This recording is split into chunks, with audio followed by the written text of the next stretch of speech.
Hello, everybody.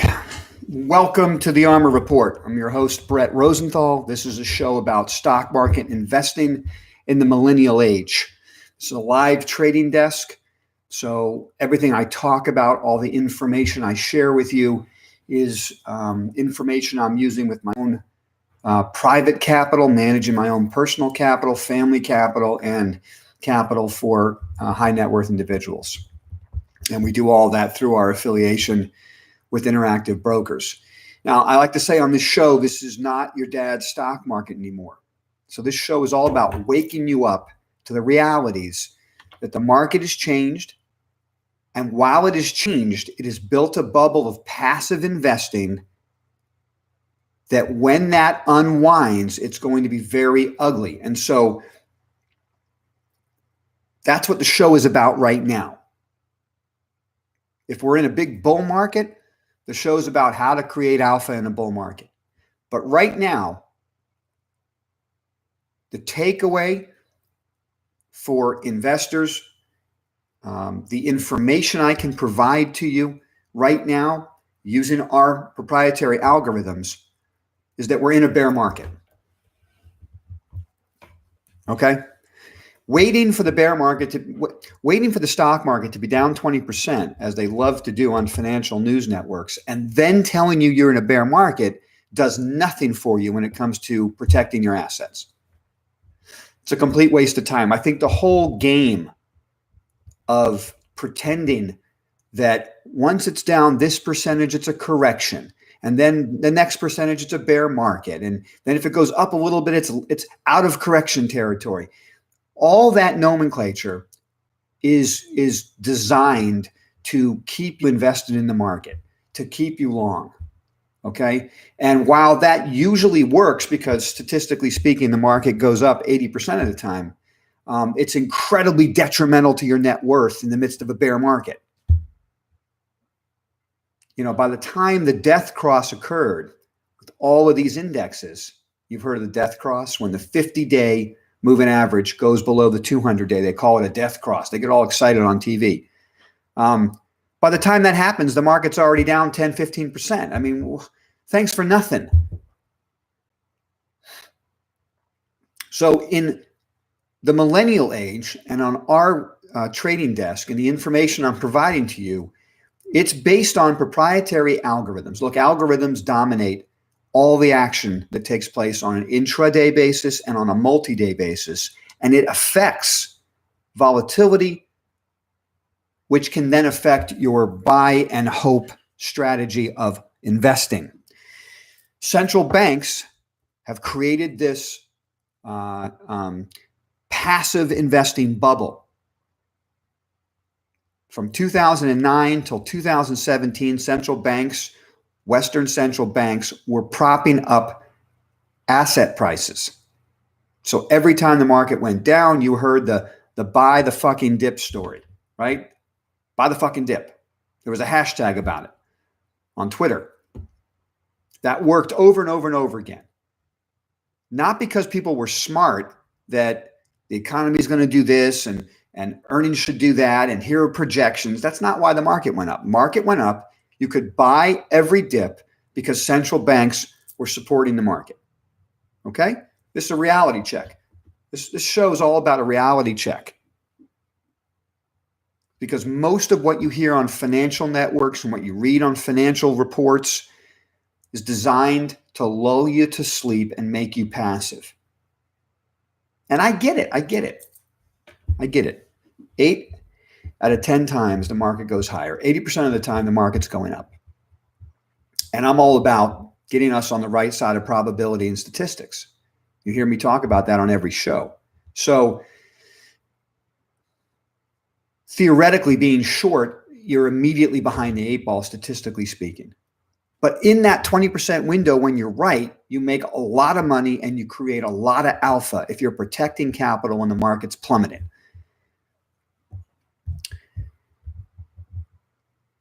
So I am taking this opportunity to build my whiteboard. I still do all of my research. In fact, these are the days where I do a lot of research on companies and themes that we want to own in our portfolio. We put them on the whiteboard above our desk, and we just watch the prices go lower and lower and lower in a bear market. And when our algorithms on the big indexes tell us it's time to put risk back on, we go after our favorite names and our favorite groups. So we love markets like this. This is how you really create outperformance short-term and over a long-term period as well. Don't be afraid of the bear. Embrace it.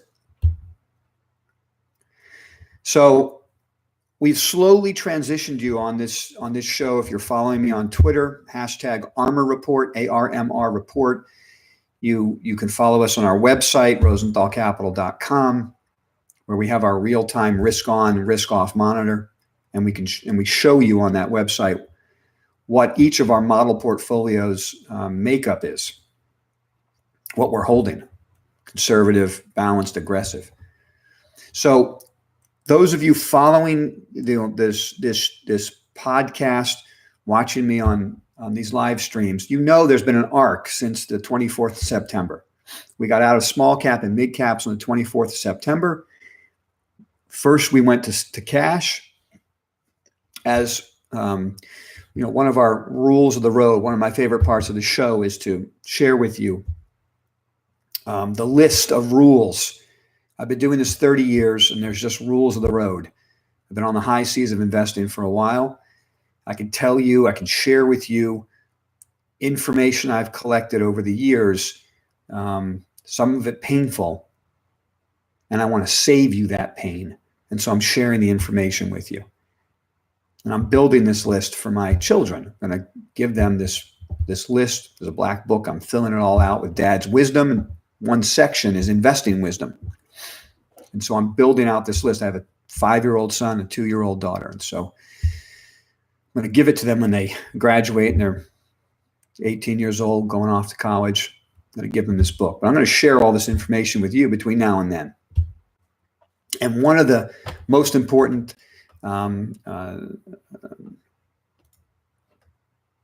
rules on the list is the rule that it's rule number 7 on the list. And there's a step between long and short. It's called cash. So we went to cash the end of September. The market cratered October, tried to rally November, and that breakdown led us to get short on the 4th of December. And we hit it with everything we've got. We're as aggressively short as we're going to be. Started on the 4th. In the rally beginning of this week, we added to it, and now we're full in as the market's making new lows on Friday. I started a new blog post for you. You can find it on the website, rosenthalcapital.com. Algorithmic research. Click on that. You'll see all of our research reports. What I'm doing for you on that blog, it's called Stalking the Bear. And it's the title of this podcast. We are now, without a doubt, in a bear market. Does it mean a crash is coming? I have no idea. I'm not in the business of predicting how much money we're going to make short or how far the market's going to go down, because making those predictions only sets you up for failure. You have to clear your mind, clear your ego, put positions on, and then read and react. I'm an ice hockey player. I was a goalie, high school, for many years after. My high school coach used to always say to me, read and react, son, read and react. And that's what I'm doing right now. I'm reading and reacting. Hang on a second. It's a live desk. I got to take this call. Hey, brother, can I call you back? All right. All right. So we're reading and reacting. And I'm starting a blog post for you. I'm going to update it constantly. It's on our website, rosenthalcapital.com. And click on the top part that says algorithmic research, and you'll find Stalking the Bear. And I'm going to update it as this bear market progresses to let you know how we're trading it, what our approach is. Kind of summarizing what I'm talking about in these podcasts and on these live streams. Let's go over again how we're handling this. And those of you who have joined me, I'm so glad you're picking up what I'm laying down, and you should be making a lot of money right now short. For those of you who have yet to get short, let me tell you how this works in a bear market.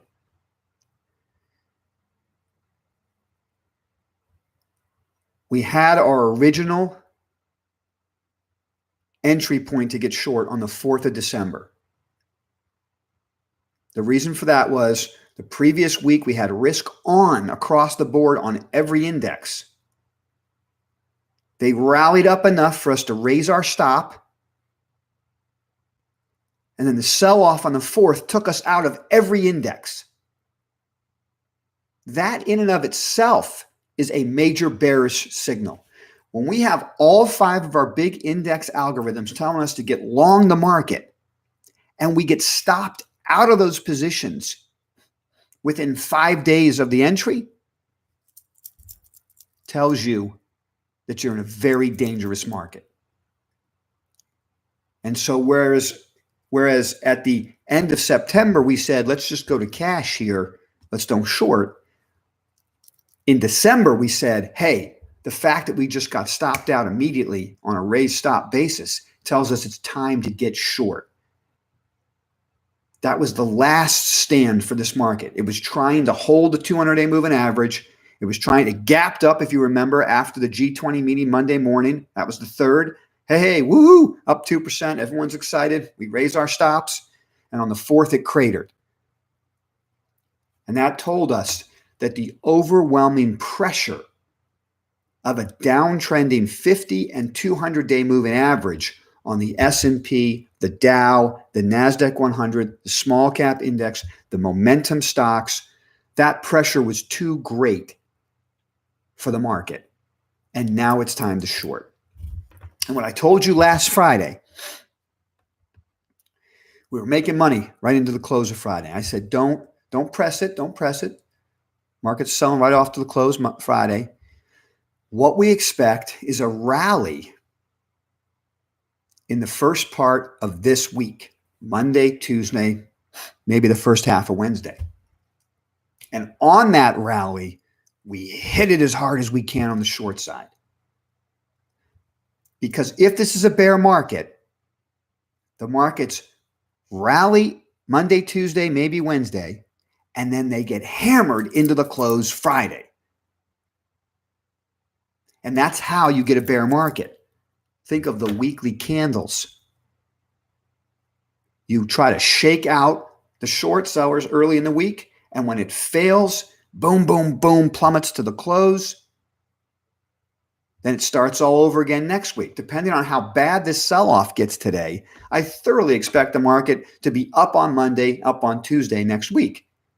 Even if it gaps down Monday morning, then I really think it'll be up Monday, Tuesday and Wednesday, and maybe bleed into Thursday. So I'm giving you a basic playbook of how we short the stock market, what we're looking to do. If it rallies off the lows in here into the close, that's fine. Then my guess is we'll just keep seeing, downward action next week, maybe up Monday morning, Tuesday, and then down again, down again. So the amount of time it takes to make money in a bull market is exponentially longer than the amount of time it takes to lose all that money in a bear market.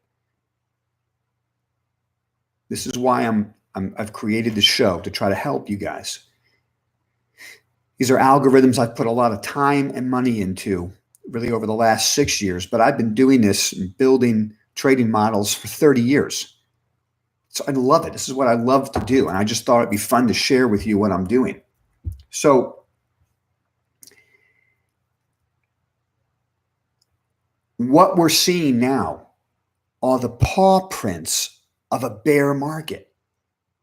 And what I'm going to constantly be doing is looking to see if those paw prints keep showing up. And if they change, then we know maybe it's time to book some of our short profits and look for a more extended rally. And so what are the paw prints we're looking for? Why don't you grab a pen, a piece of paper, write this down so you can watch this unfold. And when you see these paw prints changing, you can act accordingly. We're looking for strength in the beginning of the week and weakness at the end of the week. This week has played out, exactly as I described last Friday. It's, it's rare you get it that right. But this week has been absolutely followed to a T the paw prints we were expecting. Rally Monday, rally Tuesday, up the first half of Wednesday, reverse. When it reversed the first half of Wednesday, if you're following me on Twitter, we were hammering shorts right there on the big rally Wednesday morning, roll over, finish your short position off. Bang, down Wednesday. Bang, down Thursday. Now it's getting crushed on Friday. And what's happening right now is that we're making new lows. So that's troublesome for the market. It could get real ugly. But it could always get real ugly, but that's not really what I play for. So I'm just expecting a bear market to unfold. It's unfolding. The paw prints are there. Now, here's the other paw print you want to write down. Watch the small cap index. It's the leading index when it comes to bear markets because it has the least amount of institutional support. Institutions hide in the S&P 500 when the market's collapsing. And nobody supports small caps. So they're the first to break down, which they were on the 24th of September, and they continue to lead on the downside. So one of the paw prints to watch as we stalk the bear is to see, does it keep leading to the downside? Or is there a point in here where small caps begin to outperform the market? They stop going down. They start behaving in a more consolidating manner as opposed to constantly making new lows. For a while here, again on Twitter today, I was talking about how the small caps were actually leading the market to the upside this morning. And so let's skip over now to how we day trade the market. Multi-day, we're short and we're in cash. Our conservative accounts are holding treasury bills, which are yielding better than 2%. So it's much more important than you do not want to have money markets in your account right now. When you could pick up short-term 30-day treasury bills for a 2% yield, why would you hold money markets at less than, 0.8%? 8/10 of a beta. What am I trying to say? Less than 1% return. 0.8%, I think it's at, or maybe even less in some accounts. So look into buying short-term treasury bills. It's easy. Doesn't cost you a lot. So in our aggressive accounts, we're aggressively short. But so what does that mean for how we handle volatility intraday? Okay, so let's move on. So you've written down on your list for paw prints, you're following the small cap index. You're looking for positive divergences. The market goes lower, small caps don't. This will tell you we're getting close to a short-term bottom. Conversely, when the market was up this week, small caps wildly underperformed. That told us the market was going lower, and it has. So intraday, what do? I come in every day if I'm multi-day short, if I'm holding shorts overnight, the market gaps down.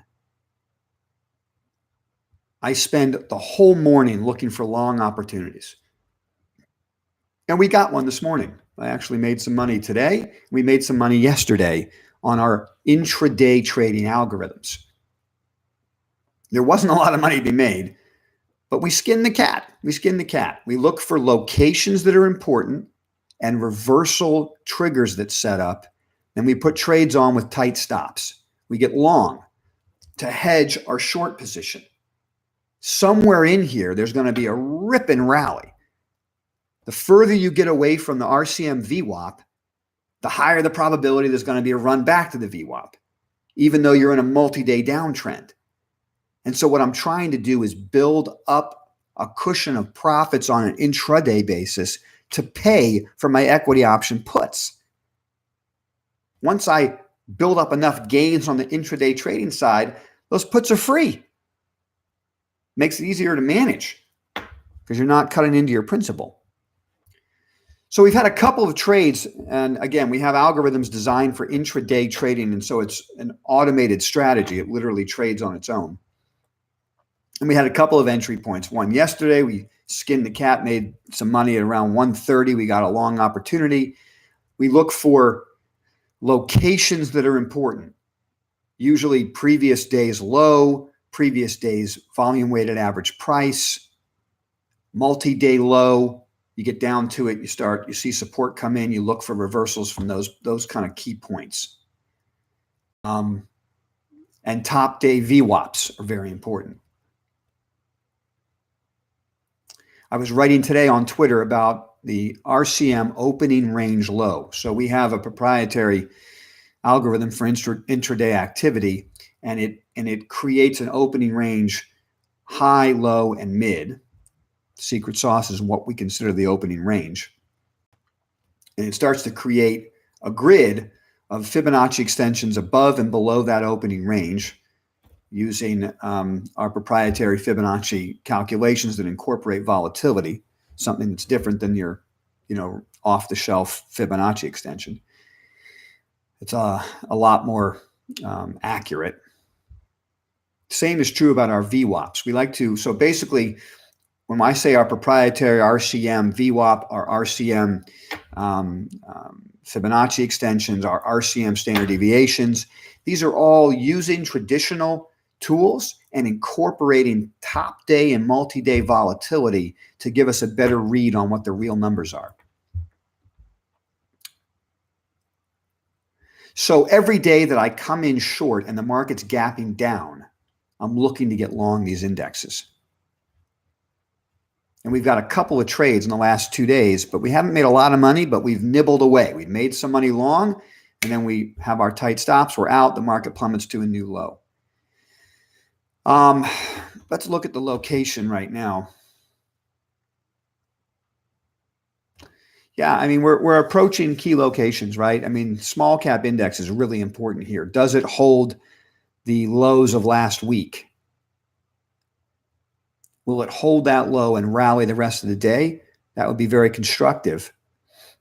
If it takes out these lows, if it holds the opening range low, which is 141.69 is the opening range low right now for IWM. If it holds that low, that would be very bullish. Now, the S&P and the Dow have already taken out their opening range lows. The NASDAQ 100 is right at the opening range low, having taken it out and recovered. And so this actually is a day where small caps are leading.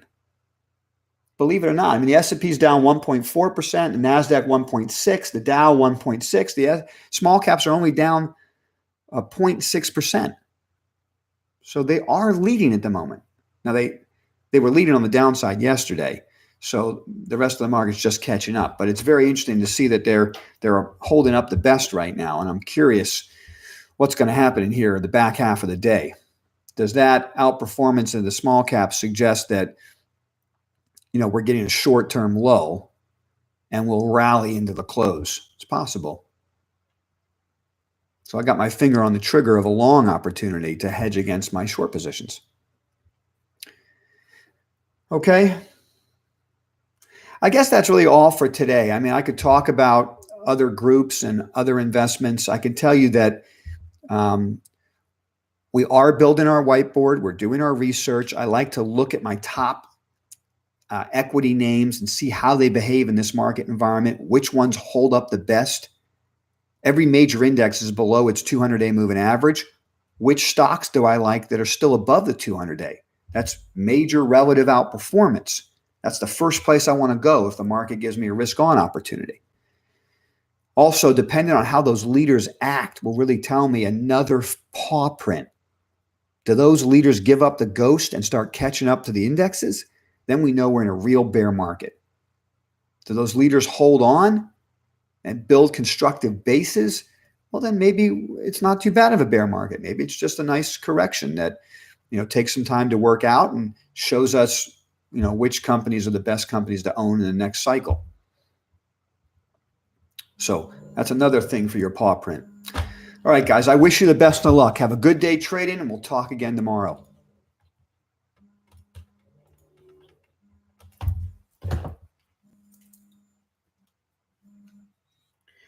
Hello.